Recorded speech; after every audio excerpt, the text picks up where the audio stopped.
সকলকে জয় যিশু। সকলকে স্বাগত এবং ধন্যবাদ জানিয়ে প্রভুর বাক্য নিয়ে চলে আসলাম আরও একটা সুন্দর দিনে। প্রত্যেকটা দিনের মতন আজকের এই দিনটির জন্য প্রভুকে ধন্যবাদ দিই এবং আজকের এই দিনটির জন্য আমি বিশেষ করে ধন্যবাদ দিই যে ঈশ্বর আমাকে এত সুন্দর একটা জীবন দিয়েছেন। আজকের এই দিনে তিনি আমাকে পৃথিবীতে এনেছেন, তাই জন্য প্রভুকে ধন্যবাদ দিই। আর আমি বিশ্বাস করি প্রভু আমাকে তার সেবা কার্য করার জন্যই ব্যবহৃত করবেন এবং তিনি তার জন্যই আমাকে জীবনে এগিয়ে নিয়ে যেতে সাহায্য করবেন। আমি প্রার্থনাও করি আর আমি তোমাদের সকলকে বলবো প্রত্যেকে আমার জন্যও প্রার্থনা করো যেন আমি আরও সুন্দরভাবে প্রভুতে বৃদ্ধিপ্রাপ্ত হতে পারি, ঈশ্বরের সেবা কার্য যেন করতে পারি এবং প্রভুর প্রতি যেন আমি আমার মনকে আমার হৃদয়কে সমর্পণ করতে পারি। আর আমি তোমাদের প্রত্যেককেও বলছি তোমরাও ঈশ্বরের জন্যই নিজেদের জীবনকে সেবা কার্যের জন্য ব্যবহৃত করো, নিজেদের জীবনকে প্রভুর জন্য ব্যবহৃত করো। তো চলো আজকের ভিডিও শুরু করি। আজকের যে বিষয় নিয়ে আলোচনা করব তা হলো ঈশ্বর আমাদের সকল চাহিদা কিভাবে পূর্ণ করবেন, আমাদের সমস্ত কিছুর চাহিদা প্রভু আমাদের কিভাবে পূর্ণ করবেন। তো আজকের আমি সেই বিষয় তোমাদেরকে বলতে চাই। তাই খুবই গুরুত্বপূর্ণ একটি বিষয় এবং গুরুত্বপূর্ণ একটি টপিক। তোমরা শুরুর থেকে শেষ পর্যন্ত আশা রাখবো মন দিয়ে দেখবে, মন দিয়ে শুনবে। তো দেখো, প্রথমত বলি, আমরা জানি সবাই বলে, ধরো যাদের কাছে নূতনভাবে প্রভু যিশুর বাক্য বা প্রভু যিশুর সুসমাচার যাচ্ছে তারাও জানে যে প্রভু যিশুর কাছে গেলে কোনো কিছুরই আর অভাব থাকে না। অর্থাৎ প্রভু যিশু তিনি আমাদের সকল চাহিদা সকল ইচ্ছাকে তিনি পূর্ণ করে দেন। এই কথা আমরা প্রত্যেকেই শুনতে পাই এবং অনেকেই এই কথা বলে যে যিশুর কাছে চলো, তোমার আর কোনো কিছুর অভাব থাকবে না। যারা ধরো এই কথা প্রচার করছে বা যারা ধরো এইভাবে প্রভু যিশুর বাক্য বলছে, আমি তাদের উদ্দেশ্যে বলতে চাই যে দেখো, তারা যে এই কথা বলছে তা কিন্তু ভুল নয়, তা একেবারের জন্য ভুল নয় যে যিশুর কাছে আসলে তোমার আর কোনো কিছুর অভাব থাকবে না। কিন্তু তারা যেই দিকটা দেখে বলছে সেই দিকটা তারা জানে না। যেই দিকটা দিয়ে বলার প্রয়োজন সেই দিকটা না জেনে তারা অন্য দিক থেকে দেখে বলছে, আর যার জন্য যারা প্রভু যিশুর বিরুদ্ধাচরণ করে তাদের আরও সুবিধা হচ্ছে ঈশ্বরের নাম নিয়ে বা খ্রিস্টের নাম নিয়ে নিন্দামন্দ করার। কিন্তু আজকের আমিও তোমাদের সঙ্গে সেইটাই প্রচার করতে চাই বা সেই বিষয়ে শিক্ষা দিতে চাই। প্রচার করা বলবো না, শিক্ষা দিতে চাই যে আসলে বিষয়টা কি। ঈশ্বরের কাছে গেলে বা খ্রিস্টের কাছে গেলে দুঃখ কষ্ট জীবন থেকে উধাও হবে, সকল চাহিদাগুলো পূর্ণ হবে। এই জিনিসটা আসলে কি সেই বিষয়ে আমি বলতে চাই। প্রথমত বলি, প্রভু যিশু তিনি হলেন ঈশ্বর, আর মানুষ ঈশ্বরের কাছে আসে তার নিজস্ব সুখ দুঃখ কষ্ট বেদনা হতাশা সমস্ত ডিপ্রেশন এই সমস্ত কিছু নিয়ে যেন ঈশ্বর তার ভগ্ন হৃদয়কে জোড়া করে দেন, তার ভাঙা হৃদয়কে যেন ঈশ্বর জোড়া লাগিয়ে দেন। মানুষ সেই জন্য আসে, দুঃখ থাকলে ঈশ্বরের কাছে আসে একটু সুখ পাওয়ার জন্য, হতাশা থাকলে ঈশ্বরের কাছে আসে একটু খুশিতে আনন্দে থাকার জন্য। আর আমাদের প্রভু যিশু তিনি তাই তার কাছে সকল দুঃখ কষ্ট নিয়ে আসলে তিনি আমাদের ভগ্ন হৃদয়কে জোড়া লাগান। কিন্তু দেখো, ঈশ্বর যে শুধুমাত্র ভগ্ন হৃদয়কে জোড়া লাগানোর জন্য এমন তো নয়, আমাদের ভগ্ন সম্পর্ককে জোড়া লাগানোর জন্যও তিনি। আর এইখানেই আমাদের বুঝতে হবে এই যে ভগ্ন সম্পর্ক, এই ভগ্ন সম্পর্ক কিন্তু বা ভাঙা সম্পর্ক কিন্তু মানুষের সঙ্গে মানুষের নয়, ঈশ্বরের সঙ্গে মানুষের। যে বিষয়ে আমি তোমাদের সঙ্গে গতকাল বলেছিলাম, যে বিষয়ে আমি গতকাল তোমাদের সঙ্গে শেয়ার করেছিলাম যে খ্রিস্ট এসেছেন মানুষের সঙ্গে ঈশ্বরের সম্পর্ককে পুনর্মিলিত করার জন্য। কাজেই ঈশ্বরের কাছে শুধুমাত্র আমাদের চাহিদাগুলো নিয়েই যেতে হবে এমনটা নয়, যেগুলো আমরা জানি না, যেগুলো আমাদের প্রয়োজন, অর্থাৎ আমাদের অজানাতেও আমাদের অনেক জিনিসের প্রয়োজন আছে, তার জন্য ঈশ্বরের কাছে প্রার্থনা করতে হবে। যদি না বুঝে থাকো আমি তোমাদের কাছে সহজভাবে বলছি, ধরো তুমি অনেক কষ্টের মধ্যে জীবন কাটাচ্ছ, তুমি অনেক সমস্যার মধ্যে জীবন কাটাচ্ছ, তোমার কাছে এসে একজন প্রভু যিশুর বিশ্বাসী, তিনি তোমার কাছে এসে সুসমাচার দিলেন, আর তুমি প্রভু যিশুকে সেই সুসমাচার শুনে বিশ্বাস করলে এবং প্রার্থনা করে বললে যে প্রভু তুমি আমার এই অসুস্থতা কাটিয়ে দাও, আমাকে তুমি সুস্থ করে তোলো। আর যখন তুমি এই বিষয়ে প্রার্থনাও করলে, যখন তুমি এই বিষয়ে প্রভুর থেকে চাইলে, তুমি উত্তর অবশ্যই পেলে। কারণ ওই যে বললাম, ঈশ্বর আমাদের সকল চাহিদা পূর্ণ করেন, তিনি আমাদের সকল আশা আমাদের মিটিয়ে দেন। কিন্তু আমরা কি জানি প্রভু আমাদের থেকে কি আশা করেন? আমরা কি জানি ঈশ্বর আমাদের থেকে কি চান? তিনি চান আমরা যেন বিশ্বাসে বৃদ্ধিপ্রাপ্ত হই। আর তুমি আজকে যখনই তোমার সমস্যা আসছে, তুমি প্রার্থনা করছো, উত্তর পাচ্ছ, কিন্তু তুমি তোমার দিক থেকে ঈশ্বরকে কিছু দিচ্ছ না, তুমি বৃদ্ধিপ্রাপ্ত হচ্ছ না বিশ্বাসে, তুমি বাক্য পড়ছো না, তুমি জানো না তোমার জীবনের জন্য কি দরকার, যেগুলো ঈশ্বর চান, তাহলে তুমি কি ঈশ্বরকে সন্তুষ্ট করতে পারবে? প্রথম বিষয়। দ্বিতীয় বিষয়, তুমি যদি ঈশ্বরকে সন্তুষ্ট করতেই না জানো, তাহলে তুমি বুঝবে কি করে প্রভু তোমার জন্য কি চান? আর তার থেকেও আরো একটা বড় বিষয়, যারা ঈশ্বরকে জানে না তাদের কাছে গিয়ে যদি তুমি শুধুমাত্র বলো যে প্রভু যিশুর কাছে আসলে দুঃখ দূর হয়, কষ্ট দূর হয়, কিন্তু অরিজিনালি যে বিষয় তাই যদি তাদেরকে না জানাও, তাহলে কি সত্যি ঈশ্বর সন্তুষ্ট হন তাতে? এই জায়গাটা কেমন হয়ে যায় আমি বলি।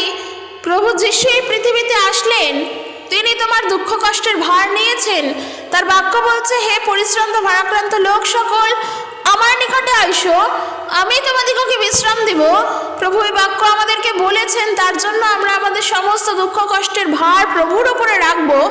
কিন্তু প্রভু যিশু আমার জন্য কি করে গেলেন, তিনি কেন পৃথিবীতে আসলেন, তিনি কি কারণের জন্য মৃত্যুবরণ করলেন, তার কারণ কি, প্রভু যিশুর আসল বিষয় কি, সেগুলোই যদি না বলি তাহলে কি করে চলবে? তাহলে কি সত্যি ঈশ্বরকে আমরা সন্তুষ্ট করতে পারবো না। কারণ ঈশ্বরকে সন্তুষ্ট করার জন্য যদি কোনো মন্ত্র থাকে, ঈশ্বরকে সন্তুষ্ট করার জন্য যদি কোনো পন্থা থাকে, ঈশ্বরকে সন্তুষ্ট করার জন্য যদি কোনো নিয়ম থাকে, তা হলো শুধুমাত্র ঈশ্বরের ওপরে বিশ্বাস করা। যদি মন্ত্র হয়, এই মন্ত্র হলো ঈশ্বরেতে বিশ্বাস করো। বিশ্বাস ছাড়া তাকে তুমি সন্তুষ্ট করতে পারবে না। আর তখনই তোমার বিশ্বাস বৃদ্ধিপ্রাপ্ত হবে যখন তুমি তোমার সকল চাহিদাগুলো প্রভুর কাছে বলবে। আর এই চাহিদাগুলো শুধুমাত্র পার্থিব বিষয়ের জন্য নয়, যেমনটা কি অসুস্থ থেকে সুস্থ হওয়া, অর্থাভাব থেকে, দরিদ্রতা থেকে বেরিয়ে আসা, কিংবা আমরা অনেক দিন ধরে পরিস্থিতির শিকার হয়ে রয়েছি, আমরা সেখান থেকে বেরোতে পারছি না, সব থেকে সমস্যার মধ্যে আছি, সেখান থেকে বেরিয়ে আসা, আগের জীবন কেমন ছিল, এখন কতটা উন্নতি হয়েছি, সেই উন্নতির দিকে যাওয়া, এইগুলো নয়। ঈশ্বরের আশীর্বাদ লাভ করতে গেলে আত্মিক আশীর্বাদ লাভ করো, আত্মিকতায় পূর্ণ হও। এগুলো পার্থিব আশীর্বাদ। মানুষের অর্থ আজ আছে, কাল নেই। তুমি আজ থাকলে আজ খেতে পারবে, না থাকলে খেতে পারবে না, তার জন্য দুঃখ করবে, তার জন্য প্রভুর থেকে চাইবে, কিন্তু প্রার্থনা করে একবারও বলবে না যে প্রভু তুমি আমার আত্মাকে বৃদ্ধি প্রাপ্ত করো, আমি যেন আত্মিকতায় বেড়ে উঠতে পারি, যেন তোমার পথে চলতে পারি। এই জন্য প্রার্থনা করো। কারণ দেখো, আমাদের অজান্তেই প্রভু যিশু তিনি কিন্তু আমাদেরকে পরিত্রাণ দিয়েছেন। আমাদের অজান্তেই প্রভু যিশু কিন্তু আমাদেরকে অনন্ত জীবন দান করেছেন। এই যে অনন্ত জীবন বা পরিত্রাণ, এগুলো সত্যিই কি আমাদের প্রয়োজন ছিল? উত্তরে বলবো হ্যাঁ, নিশ্চয়ই ছিল। আর ছিল বলেই তো প্রভু তা দান করেছেন। বাক্য কি বলে? বাক্য বলে ঈশ্বর আমাদের সমস্ত কিছু প্রয়োজন মিটিয়ে দেন। তিনি জানেন আমাদের কি প্রয়োজন, সেই প্রয়োজন মিটিয়ে দেন তিনি। শুধুমাত্র অর্থের অভাব তিনি মেটান না, অসুস্থ থেকে সুস্থই শুধুমাত্র করেন না, তিনি সব কিছু করেন, তিনি আমাদের প্রয়োজন মেটান। আর তাই জন্যই বলবো প্রভু যিশুর কাছে আসো, অনন্ত জীবন পাবে। আরও একটা বেসিক সমস্যা যেটা দেখা যায় তা হলো, আমরা সমস্ত কিছুর জন্য প্রভুর উপরে নির্ভর করি, ঈশ্বর আমাদের চাহিদা পূরণ করবেন আমরা বলি, কিন্তু যাদের কাছে গিয়ে ঈশ্বরের কথা বলার দরকার তাদের কাছে বলতে ভয় পাই। কারণ কি? কারণ ওই মানুষগুলো ঈশ্বর বিরোধী, তারা সত্য ঈশ্বরকে জানে না, তারা মূর্তি পূজায় রত হয়ে তারা সেই মূর্তির পিছনে থাকে, তারা তাকে ঈশ্বর বলে প্রাধান্য দেয়। কিন্তু আজকের আমরা যদি ওই মানুষগুলোর কাছে গিয়ে যিশুর কথা বলি, আমরা বরং ভয় সরে আসব। তাহলে এই যে আমরা চলে এলাম, আমরা তো বিশ্বাসী, আমাদের জীবনের সাহস কোথায়? কোথায় আমরা সেই সাহসে বলবান হয়ে প্রভুর কথা বলবো? সেই শক্তি কোথায়? তাহলে নিজেরাই যদি শুধুমাত্র আমাদের আর্থিকতার জন্যই প্রার্থনা করি, সুস্থ থাকার জন্যই প্রার্থনা করি, তাহলে আত্মিকতায় কবে বেড়ে উঠব? তাহলে তাদের কাছে গিয়ে প্রভুর কথা বলবো না? ভালো জিনিস কেন একা গ্রহণ করব? সকলকে বলবো। আর আমি এইটাই বলতে চাই যে যিশু আমাদের সমস্ত চাহিদা পূর্ণ করেন, মানে এই নয় যে আমাদের খাদ্যাভাব থেকে তিনি আমাদের রক্ষা করছেন, কি আমাদের অসুস্থতা থেকে রক্ষা করছেন। অবশ্যই, কারণ পয়সা ছাড়া কিছু না, অর্থ না থাকলে এই দুনিয়ায় কিচ্ছু না। কিন্তু এটা মনে রাখবে, অর্থ তোমাকে ঈশ্বরের সান্নিধ্যে নিয়ে যায় না। ঈশ্বরের সান্নিধ্যে পৌঁছানোর জন্য তোমাকে প্রার্থনা করতে হবে, ঈশ্বরকে বিশ্বাস করতে হবে, নিজের হৃদয়কে সমর্পণ করতে হবে, তার অনুসরণকারী হয়ে তার পথে চলতে হবে, আত্মিক আশীর্বাদ পেতে হবে। ঈশ্বর আমাদের এই জন্যই মনোনীত করেছেন যেন আমরা খ্রিস্টের মাধ্যমে তাকে বিশ্বাস করে যেন আমরা তারই সামনে নিষ্কলঙ্ক এবং নিখুঁতভাবে দাঁড়াতে পারি। ঈশ্বর আমাদের এই জন্য মনোনীত করেছেন, পবিত্র হওয়ার জন্য মনোনীত করেছেন। তাই আত্মিকতার আশীর্বাদ চাও, প্রভুর কাছে এই ইচ্ছা রাখো, প্রভু তোমার এই ইচ্ছা পূর্ণ করবেন। আর এই ইচ্ছা হলো আত্মিকতার আশীর্বাদ। প্রভুর কাছে বলো, প্রভু তুমি আমাকে আত্মায় বৃদ্ধিপ্রাপ্ত করো, তোমার বিশ্বাসে বৃদ্ধিপ্রাপ্ত করো, যেন তোমার বাক্য দ্বারা চলতে পারি। কারণ আর্থিকতার আশীর্বাদ থাকলে হয়তো সুখে থাকবো, কিন্তু যদি আত্মিকতার আশীর্বাদ না থাকে, প্রকৃত জীবনের অর্থই বুঝবো না। আর যদি জীবনের অর্থ না বুঝি, তাহলে আর সুখে থেকে কি হবে? তাই আমি তোমাদের জন্য বলতে চাই, যখন প্রভুর বাক্য প্রচারের জন্য যাবে বা ঈশ্বরের কথা মানুষকে বলবে যে ঈশ্বর তোমার সমস্ত চাহিদা পূর্ণ করবেন, কোন চাহিদা সেগুলো আগে ভালো করে ব্যাখ্যা করা আমাদের জন্যই প্রয়োজন। কারণ আমরা যদি শুধু বলি যে তুমি হিলিং পাবে, তুমি ব্লেস পাবে, তুমি তোমার সমস্ত ট্রাভেল থেকে মুক্ত হবে, তোমার সমস্ত প্রবলেম থেকে তুমি বেরিয়ে আসবে, ঈশ্বর তোমাকে অনেক ধন সম্পত্তিতে পূর্ণ করে দেবে, যদি শুধুমাত্র আমরা এইভাবেই প্রচার করি, তাহলে কখনো তুমি যিশুর বাক্য প্রচার করছো না। কারণ বাইবেলে এইভাবে প্রচারের বিষয় কোনো জায়গাতে বলা নেই। বিশেষ করে যদি আমরা প্রেরিতদের কার্য দেখি, সেখানে তো আমরা দেখতে পাবো যে প্রেরিতরা তারা কিভাবে প্রভু যিশুকে মানুষের কাছে বলেছেন, প্রভু যিশুর কথা কিভাবে তারা প্রচার করেছেন, তাদের জীবনযাপন কতটা কষ্টের ছিল।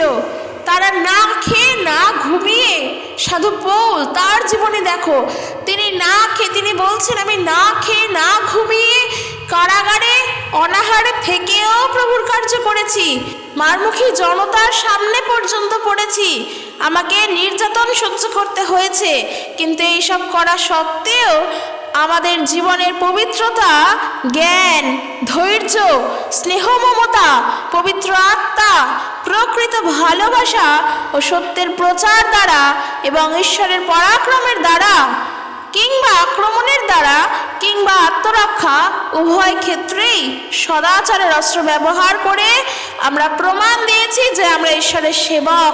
2 করিন্থীয় তার 6 অধ্যায় 3 পদ থেকে যদি পড়ো, সেখানেই পাবে। তাই প্রভুর বাক্য প্রচার করে শুধু অর্থ ইনকাম করলাম বা অর্থ রোজগার করলাম, এমনটা প্রভুর বাক্য প্রচার করার নয়। বারবার বলছি, কারণ ঈশ্বরের সেবা কার্য করার জন্য আমরা হয়তো অনেক দুঃখ কষ্ট ভোগ করব।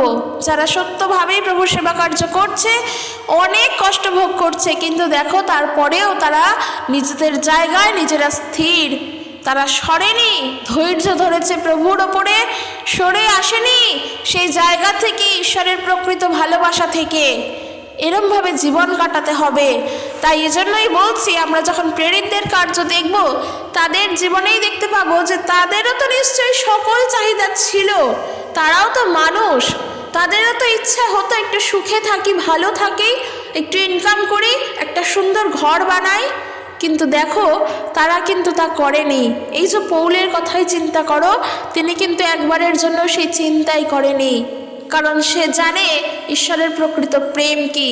আর আজকের দিনে দাঁড়িয়ে আমি বিশ্বাস করি প্রভুর বাক্য ভুলভাবেই প্রচার হচ্ছে, কারণ শুধুমাত্র ওই টাকা পয়সা অর্থের লোভ দেখিয়েই হয়তো প্রার্থনায় নিয়ে আসা হচ্ছে বা কিছু একটা হচ্ছে, আর যার জন্য যারা প্রভুর নামকে নিন্দিত করে তাদের আরও বেশি করে সুবিধা হচ্ছে, তারা আরও বেশি করে করে খারাপ খারাপ কথা বলছে। কেউ কেউ বলছে অর্থের লোভে খ্রিস্টান হয়েছে, টাকা দেখিয়ে তারপরে তাদের পরিবারকে খ্রিস্টানে পরিণত করা হয়েছে, তাদেরকে চাল গম দিয়ে তাদেরকে খ্রিস্টান ধর্মে নিয়ে আসা হয়েছে, এইভাবে মানুষেরা বলছে।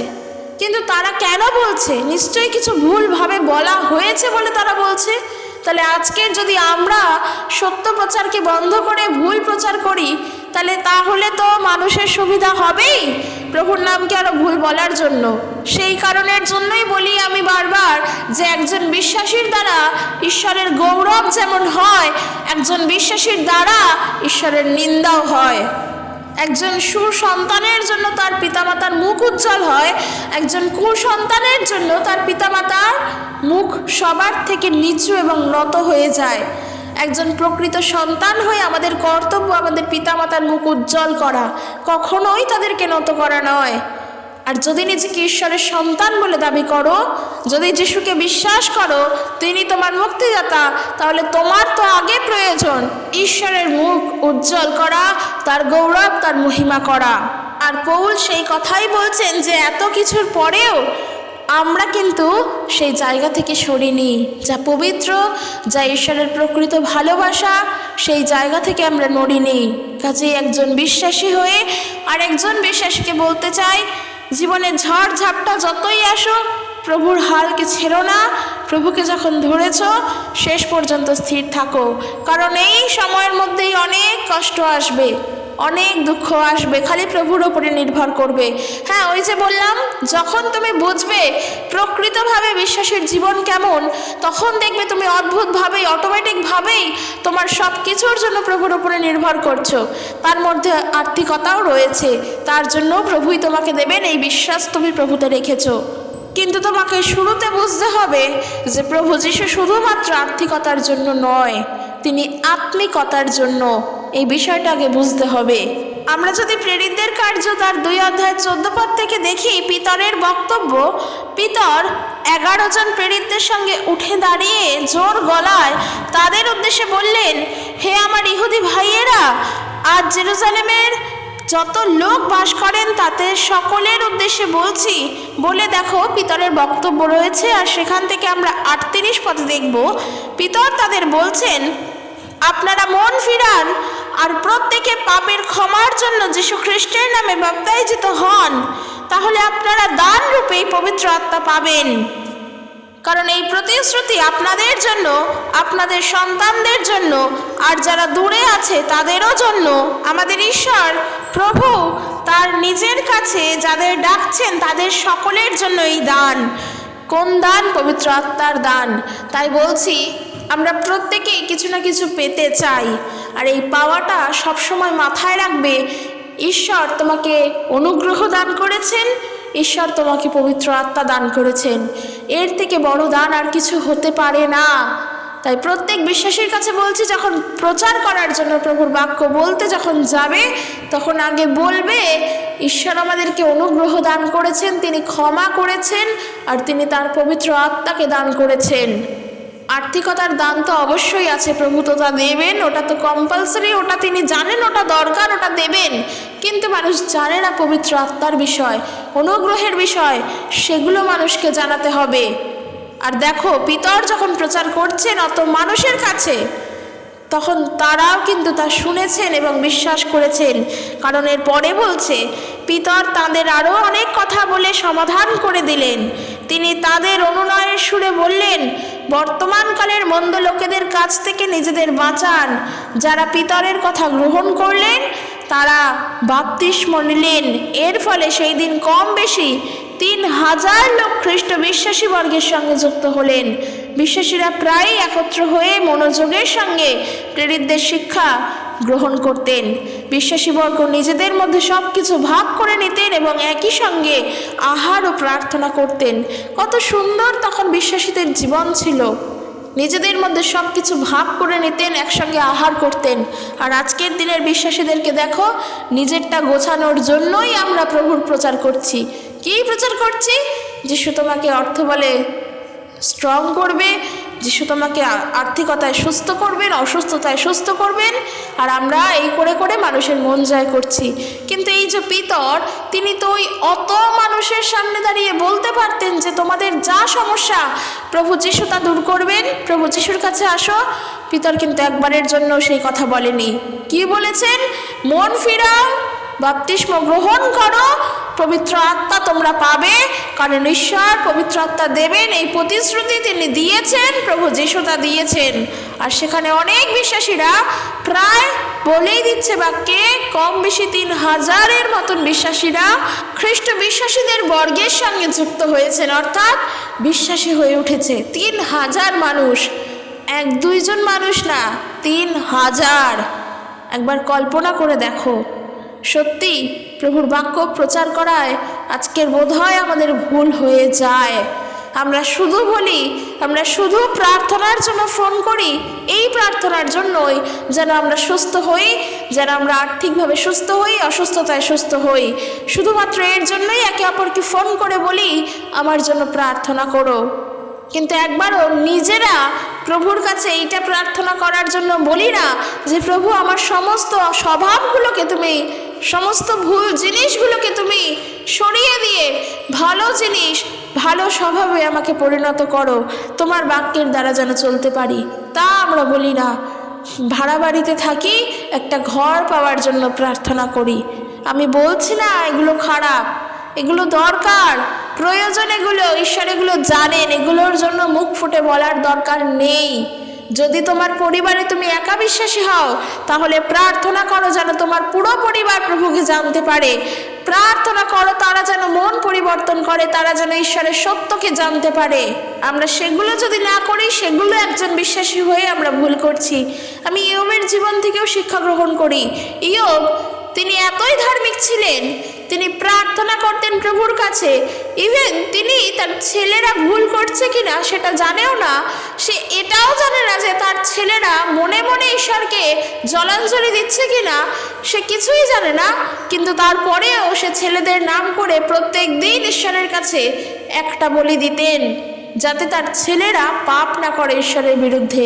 চিন্তা করে দেখো একবার, এত সম্পত্তি, এত ধনবান হওয়া সত্ত্বেও ইয়োব কিন্তু একবারের জন্য প্রার্থনা করে বলেননি প্রভু তুমি আমার সব কেন কেড়ে নিলে, তুমি আমাকে ফেরত দাও।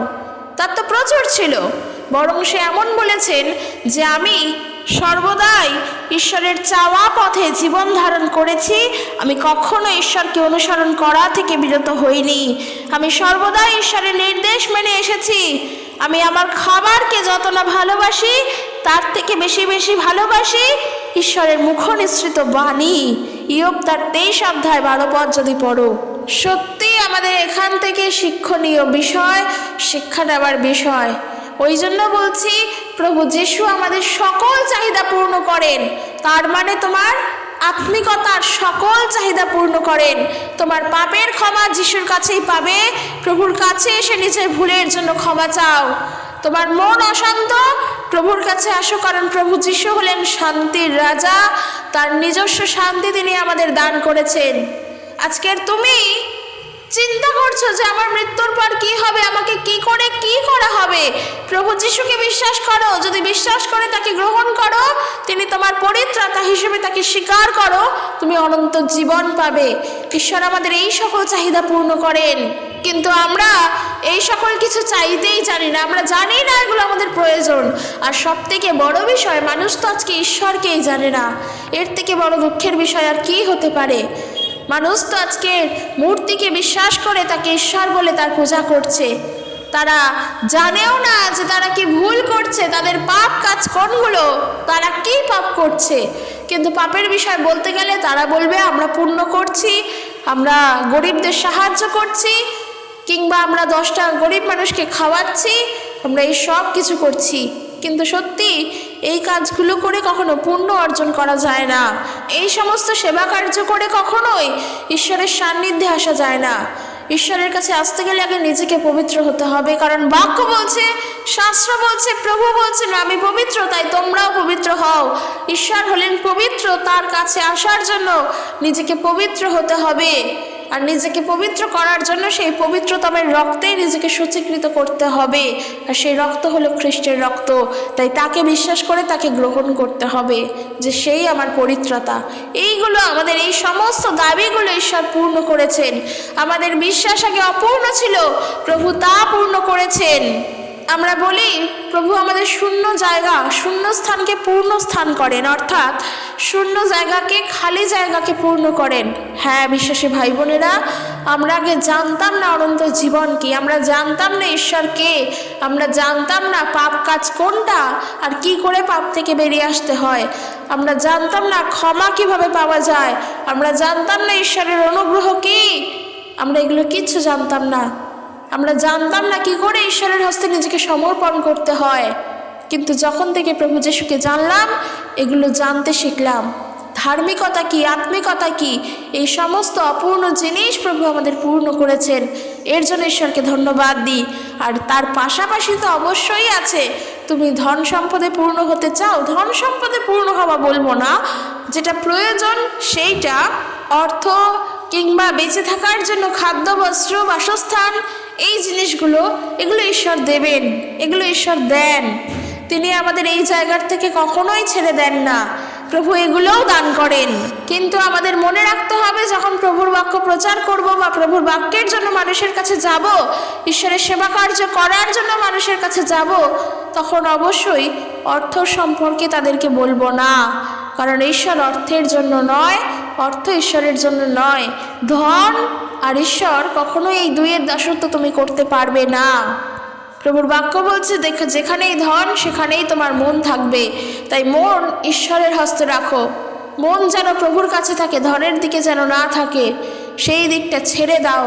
কারণ আমরা যখনই আস্তে আস্তে আস্তে আস্তে ধন সম্পদে ভরে উঠব, যতই মুখ দিয়ে তখন আমরা যিশুর কথা বলি বা প্রভুর বাক্যের কথা বলি, প্রকৃত অর্থে তা অর্থহীন হয়ে পড়বে। কারণ আমাদের মন তখন অর্থের দিকে, ঈশ্বরের দিকে নয়। তখন আমরা নিশ্চিন্তে ঘুমাচ্ছি যে আমার ব্যাংক ব্যালেন্স পূর্ণ আছে, কিন্তু যখন আমাদের অর্থ ছিল না, তখন আমরা ঘুমাতাম যে না, ঈশ্বরের সঙ্গে আমার আশীর্বাদ আছে, একটা নতুন দিনে একটা নতুন আশা নিয়ে বাঁচবো। কিন্তু যখনই আস্তে আস্তে তোমার অর্থপূর্ণ হবে, একবার হলেও মানুষের মধ্যে সেই বিষয় আসবে যে আমার অর্থ আছে, আমি নিশ্চিন্ত, একবার হলেও আসবে এই বিষয়টা। কেউ বলতে পারবে না যে অর্থের প্রতি আমার কোনো লোভ নেই, ওই অর্থের প্রতি কোনো লোভ নেই, এই কথা শুধুমাত্র রামকৃষ্ণ দেবী বলে গিয়েছিলেন, তিনিই পারবেন, সাধারণ মানুষ পারবে না, কিন্তু একজন বিশ্বাসী পারবে। আমি হলফ করে বলতে পারি, একজন বিশ্বাসী, একজন খ্রিস্ট বিশ্বাসী এই কথা বলতে পারবে, যখন সে তার নিজের হৃদয়ে প্রভুকেই একমাত্র সর্বপ্রথম রাখবে, প্রভুর জন্যই সমর্পিত থাকবে, যে প্রভু যা চান আমি শুধু সেটাই করব, আমার উদ্দেশ্য শুধু সেটাই। তখনই সেই বিশ্বাসী পারবে সেই কাজ করতে যেটা সাধু পৌল করেছিলেন, যেমনটা প্রেরিতদের মধ্যে ছিল। তাই অর্থের চিন্তা করতে করতে যেন প্রভুর পথ থেকে সরে না যায়, কারণ এই অর্থের জন্য মানুষ ভীষণ বিপদে পড়ে যায়। আর আরও একটা জিনিস, এই অর্থর দ্বারা সব কিছু কেনা যায় না। যদি আমরা প্রেরিতদের কার্য তার 8 অধ্যায় দেখি, সেখানেই দেখতে পারবো ফিলিপ যখন সমরিয়ায় গিয়েছিলেন প্রভুর প্রচার কার্য করার জন্য, সেই শহরে সিমন নামে একজন ব্যক্তি ছিলেন, তিনি জাদু খেলা দেখাতেন। আর যখন ফিলিপ প্রভু যিশুর সাহায্যে ঈশ্বরের সেই শক্তিতে মহাপরাক্রম কার্য করছিলেন, অর্থাৎ প্রভু যিশু সুসমাচার প্রচার করছিলেন, যিশু খ্রিস্টের নামেতে সবাইকে বাপ্তিস্ম দিচ্ছিল, ফিলিপ বলছিল খ্রিস্টের বিষয়, তাদেরকে বিশ্বাস করার বিষয়, যখন এই সব কিছু করছিল এবং বিভিন্ন অলৌকিক কার্যও করছিল, এই দেখে সিমন ভাবলো যে সে যদি এমন পারে, তার নাম তো হচ্ছে, তাহলে আমিও করব, তাহলে আমার নামও হবে, মানুষ আমাকেও চিনবে, আমাকেও ভাববে আমি অনেক কিছু জানি, অনেক মহাপরাক্রম আমার মধ্যেও আছে। আর এই ভেবে সিমন তখন কি করলো, ফিলিপের কাছে গেল। ফিলিপকে গিয়ে যখন দেখছে যে প্রেরিতদের হাত রাখার মাধ্যমে পবিত্র আত্মা লাভ হচ্ছে, তখন সিমন টাকা এনে তাদের বললেন, আমাকেও এই ক্ষমতা দিন যেন আমি যার উপরে আমার 2 হাত রাখবো সে এই পবিত্র আত্মা পায়। তখন পিতর সিমনকে বললেন, তুমি ও তোমার টাকা চিরকালের মতো ধ্বংস হয়ে যাক, কারণ ঈশ্বরের দান তুমি টাকা দিয়ে কিনবে বলে ভেবেছ। এই বিষয়ে আমাদের সঙ্গে তোমার কোনো অধিকার বা অংশ নেই, কারণ ঈশ্বরের দৃষ্টিতে তোমার অন্তর মোটেই ভালো নয়। পবিত্র আত্মা টাকা দিয়ে কিনতে গিয়েছে, কারণ তার মধ্যে লোভ ছিল, তার মধ্যে নিজেকে দেখানোর প্রতিষ্ঠা করার জন্য সেই আকাঙ্ক্ষা ছিল। সেই কারণের জন্য বলছি, প্রভু যিশু এই কারণের জন্য নয়। তার কাছে সমর্পিত জীবন নিয়ে আসো, সত্য প্রচার করো, মানুষ সত্য জানবে। যদি ভুল প্রচার তুমিই করো, মানুষকে তুমিই সুযোগ করে দিচ্ছ প্রভুর নামের নিন্দা করার জন্য। সেই জন্যই বলা যে একজন বিশ্বাসীর দ্বারা ঈশ্বরের গৌরব হয়, আবার একজন বিশ্বাসীর দ্বারাই ঈশ্বরের নিন্দাও হয়। প্রভু যিশু প্রেমের ঈশ্বর, তার কাছে সকল চাহিদা তুমি পূর্ণ করতে পারবে তখন যখন তুমি তোমার চাহিদাগুলোকে জানবে সেগুলো কি। শুধু অর্থ নয়, জীবনে বেঁচে থাকার জন্য শুধুমাত্র খাদ্য, অন্ন, বস্ত্র, বাসস্থান থাকলেই হয় না। শান্তি দরকার, মানসিক শান্তি, ঐশ্বরিক প্রেম, এইগুলো দরকার। তার জন্য যিশুর কাছে আসো, তুমি পাবে। বাক্য বলছে তুমি খোঁজো, তুমি পাবে, কারণ তা আছে। দরজায় আঘাত করো, তোমার জন্য দ্বার খুলে দেওয়া যাইবে, প্রভু যিশু এই কথা বলছেন। তাই সেই সত্যের জন্য প্রার্থনা করো, সত্যের জন্য আকাঙ্ক্ষিত হও, প্রভু দেবেন। ঈশ্বর কি তাকে জানার চেষ্টা করো। আমি বিশ্বাস করি ঈশ্বর তার আজকের এই বাক্যের দ্বারা আমাদের প্রত্যেককে আশীর্বাদ যুক্ত করেছেন, আর আমরা অনেক কিছু শিক্ষা গ্রহণ করেছি এবং আমরাও একে অপরকে এই শিক্ষা দিতে পারবো। প্রভু আমাদেরকে এইভাবেই পরিচালনা করুক, আর আমরা প্রত্যেকে সুন্দরভাবে প্রভুতে যেন এগিয়ে চলতে পারি। প্রভু আমাদের প্রত্যেককে তার আপন বাক্যের দ্বারা আশীর্বাদ যুক্ত করুক। ভিডিওটি এখানেই শেষ করছি। যদি ভালো লেগে থাকে একটা লাইক কমেন্ট করে দিও, আর ভিডিওটি শেয়ার করে দিও। আমি বিশ্বাস করি প্রভুতে তোমরা সত্যভাবেই চলবে, সত্য প্রচার করেই চলবে, কারণ প্রভু এটাই চান আমাদের থেকে। আমরা সেটাই যেন প্রভুকে দিতে পারি। সকলে সুস্থভাবে থাকো এবং প্রভুর সঙ্গে যুক্ত থাকো। জয় যিশু, প্রেজ দ্য লর্ড।